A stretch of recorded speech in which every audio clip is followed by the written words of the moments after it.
Lula diz que vai continuar batendo no Banco Central para reduzir taxa básica de juros. Ministro da Fazenda, Fernando Haddad, confirma que o governo vai avançar na desoneração da folha de pagamentos. Comissão de Assuntos Econômicos do Senado aprova projeto de simplificação tributária. Michele Bolsonaro assume presidência do PL Mulher com lançamento de programa para equilíbrio feminino na política. O RB Notícias da Rede Brasil de Televisão está no ar.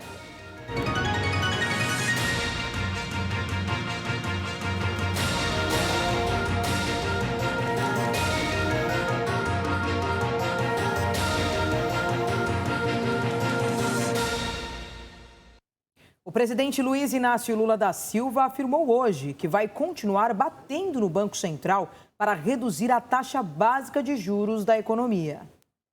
As declarações foram dadas durante entrevista transmitida pela TV 247. O mandatário ressaltou que é um absurdo a taxa de juros estar em 13,75% num momento em que ainda há milhares de pessoas passando fome. O que eu acho absurdo, de verdade, é a taxa de juros estar a 13,75% no momento em que a gente tem o juro mais alto do mundo.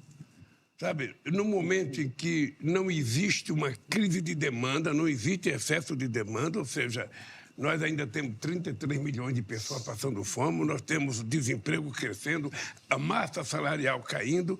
Então não há nenhuma razão, nenhuma explicação, nenhuma lógica. Só quem concorda com os juros altos é o sistema financeiro. Lula aproveitou para criticar a gestão do presidente do Banco Central, Roberto Campos Neto, afirmando que ele não tem compromisso com a lei que foi aprovada de autonomia do BC e subiu o tom, destacando que vai continuar brigando com a instituição para baixar a taxa de juros. Que o presidente do Banco Central não tem compromisso com a lei que foi aprovada de autonomia do Banco Central. A lei diz que é preciso cuidar da responsabilidade da política monetária, mas é preciso cuidar da inflação também, é preciso cuidar do crescimento de emprego, coisa que ele não se importa. Eu vou continuar batendo, eu vou continuar tentando brigar para que a gente possa reduzir a taxa de juros para a economia voltar a ter investimento. As falas do presidente ocorreram no mesmo dia em que se iniciou uma nova reunião do Comitê de Política Monetária do Banco Central para definir a taxa Selic. O grupo costuma se encontrar a cada 45 dias para determinar o índice. O último encontro, o primeiro durante o terceiro mandato de Lula, ocorreu em 1º de fevereiro. Na ocasião, o comitê manteve a mesma taxa pela 5ª vez consecutiva. É o maior patamar desde novembro de 2016, quando o índice estava em 14% ao ano. Muita expectativa aí nesta decisão do cupom, que vai acontecer amanhã, cujo resultado dessa reunião entre hoje e amanhã será conhecida no final da tarde de amanhã. Na mesma entrevista ao portal 247, Lula chorou ao lembrar dos 580 dias que permaneceu preso na carceragem da Polícia Federal em Curitiba. O presidente Luiz Inácio Lula da Silva chorou ao falar de seu período na cadeia. Ele disse que o processo que o levou à cadeia foi político e que saberia que sairia mais forte, e afirmou que foi um período de muita mágoa. Muita mágoa, muita mágoa. A morte da Marida foi uma coisa muito ruim. Depois da morte do meu irmão, quando eu estava na Polícia Federal, foi muito ruim. Sabe? As acusações, as leviandades, o que as pessoas escreviam, isso é tudo muito, muito duro. Muitas vezes você precisa se preparar para suportar isso, você não pode se deixar levar. Você cai numa depressão. Então é engraçado porque eu fiquei naquela cadeia lá, foi um momento muito rico da minha vida de resistência. Quantas vezes eu deitava naquela cama e ficava de barriga para cima, olhando o teto.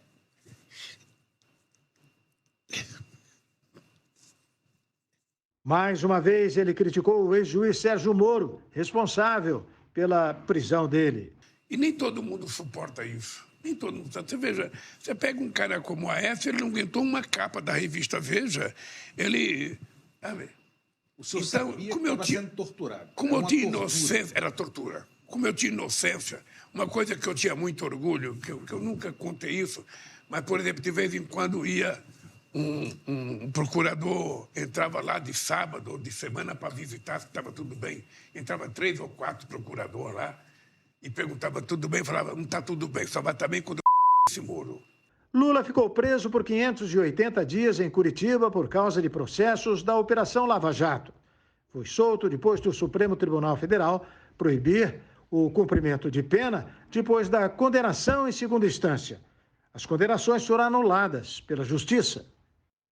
O ministro da Fazenda, Fernando Haddad, afirmou nesta terça-feira que o governo federal pretende avançar no processo de desoneração da folha de pagamentos e também na correção do que ele chamou de desequilíbrio dos impostos de renda.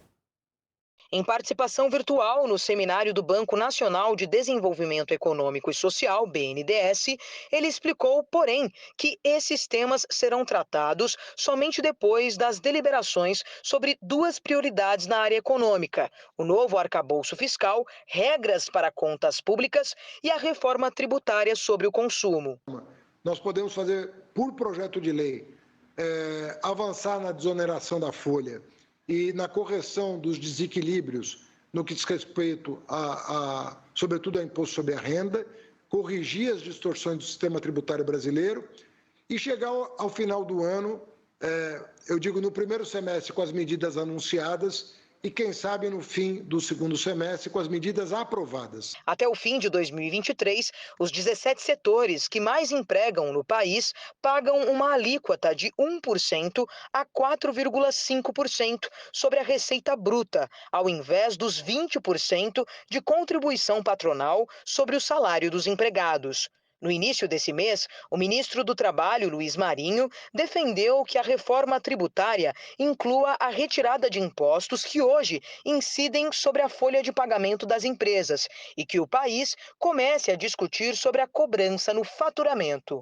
No evento do BNDES, o ministro Haddad voltou a criticar o atual patamar da taxa básica de juros na economia. Em 13,75% ao ano, o juro brasileiro representa a maior taxa real do planeta e está no maior patamar em mais de 6 anos. Analistas apontam que o juro é alto para conter pressões inflacionárias decorrentes, entre outros fatores do aumento de gastos públicos. Nós não temos problemas geopolíticos, como a Ásia e a Europa se encontram hoje. Nossa inflação está mais controlada do que no resto do mundo. Nossa taxa de juros está exageradamente elevada, o que significa espaço para cortes no momento em que a economia brasileira pode e deve decolar. Não temos por que temer, no Brasil, tomar as decisões corretas, tanto do ponto de vista do arcabouço fiscal, quanto do ponto de vista monetário, porque há espaço para isso, para que nós possamos fazer convergir a política fiscal e a monetária, garantindo a todos sustentabilidade socioeconômica do nosso projeto. O presidente da Federação das Indústrias do Estado de São Paulo, Josué Gomes, chamou a taxa de juros de inconcebível e pornográfica. O presidente da Fiesp, Josué Gomes, definiu como inconcebível o atual patamar da Selic, a taxa básica de juros, mantida em 13,75% na reunião do Copom, Comitê de Política Monetária, de 1º de fevereiro. Josué rejeitou a tese de que o percentual é justificado como um problema de natureza fiscal e avaliou que a política de juros altos atravanca o crescimento do país. É inconcebível a atual taxa de juros no Brasil. Não é uma boa explicação para as pornográficas taxas de juros que praticamos no Brasil, e se não abaixarmos essas taxas de juros, de nada adiantará fazermos políticas industriais, porque as principais políticas industriais, aquelas que são mais horizontais e que, portanto, atingem o conjunto da economia, é justamente uma taxa de juros compatível com a dimensão, com a riqueza, com a capacidade de pagamento do nosso país. Josué Gomes disse ser favorável a uma nova industrialização no país, orientada pela integração com cadeias produtivas globais e pela digitalização do setor. O agro dispõe de um plano safra, que só em subsídios de equalização de impostos são 13 bilhões de reais por ano. Gostaríamos de ter a indústria o mesmo tipo de tratamento. Por que não um plano produção? Pressão violenta sobre o Banco Central. Mais uma vez, eu repito, não é? Vamos esperar o que acontece amanhã com essa decisão aí do Copom, o comitê do Banco Central, que vai decidir sobre a taxa de juros. Tudo indica que vai continuar na mesma. Mas a pressão, vocês viram aí, é violenta. A seguir, Michele Bolsonaro toma posse como presidente do PL Mulher. Doleiro Alberto Youssef é preso após determinação do novo juiz da Operação Lava Jato. O RB Notícias da Rede Brasil volta daqui a pouquinho.